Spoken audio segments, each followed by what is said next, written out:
ಇದೆಯಾ ಕೇಳೋಣ ನಿಮ್ಮ ಮಾತಲ್ಲಿ. ವಜ್ರೇಶ್ವರಿ ಕಂಪೈನ್ಸ್ 50 ವರ್ಷ ಆಗಿದೆ ಅಂದರೆ ಅದಕ್ಕೆ ನಮ್ಮ ತಾಯಿ ಮಾತ್ರ ಅಲ್ಲ, ನಮ್ಮ ತಾಯಿ ಜೊತೆ ತುಂಬ ಜನ ಸೇರಿಕೊಂಡಿದ್ದಾರೆ. ಅವರೆಲ್ಲ ಸೇರಿ ವಜ್ರೇಶ್ವರಿ ಕಂಪೈನ್ಸ್ ಕಟ್ಟಿರೋದು. ಈ ಸಿನಿಮಾ ಬಗ್ಗೆ ಮಾತಾಡಬೇಕು ಅಂದರೆ ನನ್ನ ಮಗನ ಪಿಕ್ಚರ್ ಯಶಸ್ಸಾಯಿತು ಅಂತ ನಾನು ಹೇಳೋಕ್ಕೆ ಇಷ್ಟಪಡಲ್ಲ. ಒಂದು ಯಶಸ್ಸಿನ ಚಿತ್ರದಲ್ಲಿ ನನ್ನ ಮಗನೂ ಇದ್ದಾನೆ ಅಂತ ಹೇಳೋಕ್ಕೆ ಇಷ್ಟಪಡ್ತೀನಿ. ಜಯಣ್ಣ ಫಿಲಿಮ್ಸ್ ಅವರಿಗೆ, KR ಚಿತ್ರಗಳಿಗೆ ಥ್ಯಾಂಕ್ಸ್ ಹೇಳಬೇಕು. ಯಾಕಂದರೆ ಅಶ್ವಿನಿನ ಸೇರಿಸ್ಕೊಡ್ರಿ. ನಮ್ಮ ತಾಯಿ ಬಂದು ಸೇರ್ಕೊಂಡು ಮಾಡಿದಷ್ಟೇ ಖುಷಿ ಆಗುತ್ತೆ ನನಗೆ. ನಮ್ಮ ತಾಯಿ ನನ್ನ ಪಿಕ್ಚರ್ ಮಾಡಿದ್ದಾರೆ, ನಮ್ಮ ಅಣ್ಣನ ಪಿಕ್ಚರ್ ಮಾಡಿದ್ದಾರೆ, ನನ್ನ ತಮ್ಮಂದು ಮಾಡಿದ್ದಾರೆ, ನನ್ನ ದೊಡ್ಡ ಮಗನ ಪಿಕ್ಚರು ಮಾಡ್ಬಿಟ್ಟು ಹೋಗಿದ್ದಾರೆ. ಇವ್ರದ್ದೊಂದು ಇರಲಿಲ್ಲ, ನನ್ನ ಚಿಕ್ಕ ಮಗನ ಮಾಡೋಕ್ಕೆ ಇರಲಿಲ್ಲ ಅವರು.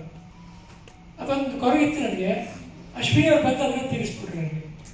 ನನ್ನ ತಾಯಿ ಮಾಡೋದಕ್ಕೆ ಖುಷಿ ಆಗುತ್ತೆ. ಥ್ಯಾಂಕ್ಸ್ ಅಮ್ಮ, ತುಂಬ ಖುಷಿಯಾಗುತ್ತೆ ನನಗೆ. ಪಿಕ್ಚರ್ ಸಕ್ಸಸ್ ಆಗಿದೆ. ಎಲ್ಲರೂ ಸೇರ್ ಮಾಡಿದ್ದೀರಾ, ನಿಮ್ಮೆಲ್ಲರೂ ಥ್ಯಾಂಕ್ಸು. ಅದು 3 ಸಂಸ್ಥೆಗಳು ಸೇರ್ ಮಾಡಿದ್ದೀರಾ.